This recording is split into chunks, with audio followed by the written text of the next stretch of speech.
You live in a control system because the natural state of the global free market is deflation. And all we do as humans, we are abundance creating machines out of scarcity. I would ask yourself a question instead of, these get really deep, right? Really deep, really fast. And this is why. How much time do you try to make money in that system versus being all in on Bitcoin? What do you mean? How much time? How much time do you think about, I need to make more dollars or all the time? The single most front of mind thing. In other words, there is no they, it's you. Because the minute that you move your time to Bitcoin, you defund the system and you make Bitcoin stronger. And while you stay in trying to make more money from that system, and I don't think there is any they. I think it's our actions. We wouldn't let a credit-based system cannot allow deflation.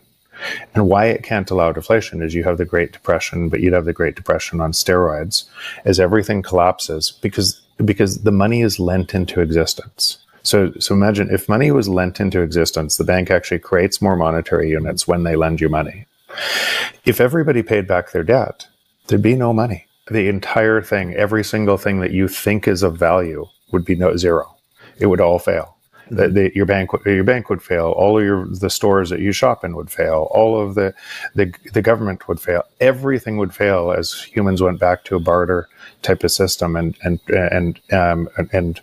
that would be a really bad day. Oh yeah, right? Yeah. So you won't let that system fail. So if a government comes, think about what's happening with Dodge right now. We rip out a whole bunch of this cost, but that cost, 25% of the government spending is the same GDP. So you rip out the cost. Now you actually force a deflationary spiral, which you have to inflate with more printing money. So there's going to be people are going to be blown away if they believe in the new regime's control system, and they think it's so much better than the old regime's control system, and they watch, why is debt still going up higher? So you think even with the efficiencies of Doge, we're still going to see the debt increasing? It has to.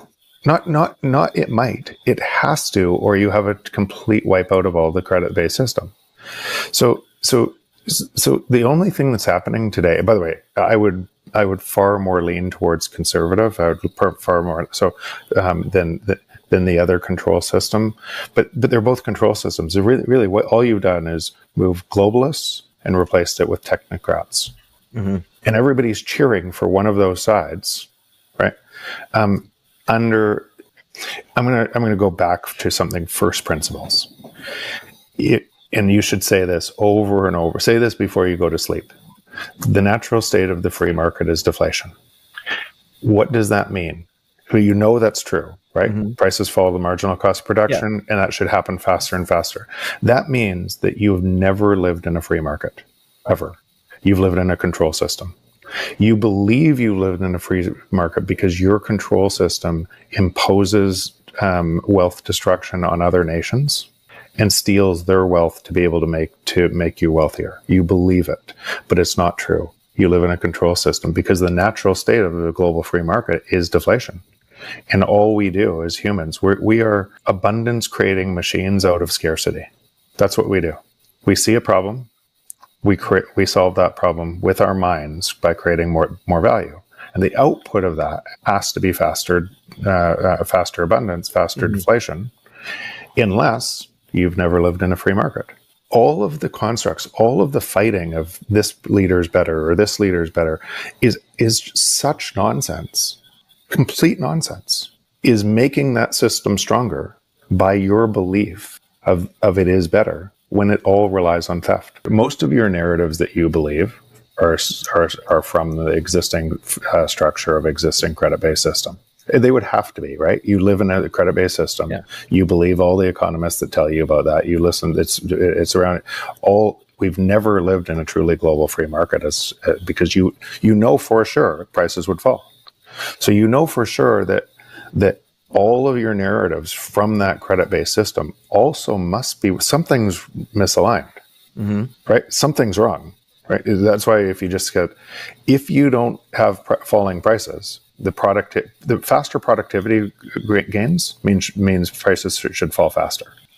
If that's not happening in your economy, then you don't live in a free market. You live in a control system. That makes sense, right? Bitcoin is a point in your future, right? It's like that's it. And every single government, so I helped the city of Vancouver. They're thinking of putting it on their balance sheet for the same reason as everybody's putting it on their balance sheet. Because for me personally, it means my purchasing power increases forever. But what about a city? Well, they take taxes from you to be able to provide services, and by the time they spend on the services, they can't provide the service they thought they were going to give, because the money's broken. So you complain to them, why are they taxing me more and more and more? It's because the money's broken, because the services don't go as far, and that exists everywhere. And then we're inside that system trying to gain more money inside that system, giving it all of our strength, yelling at this person or this person, when we could just move our energy to the honest system.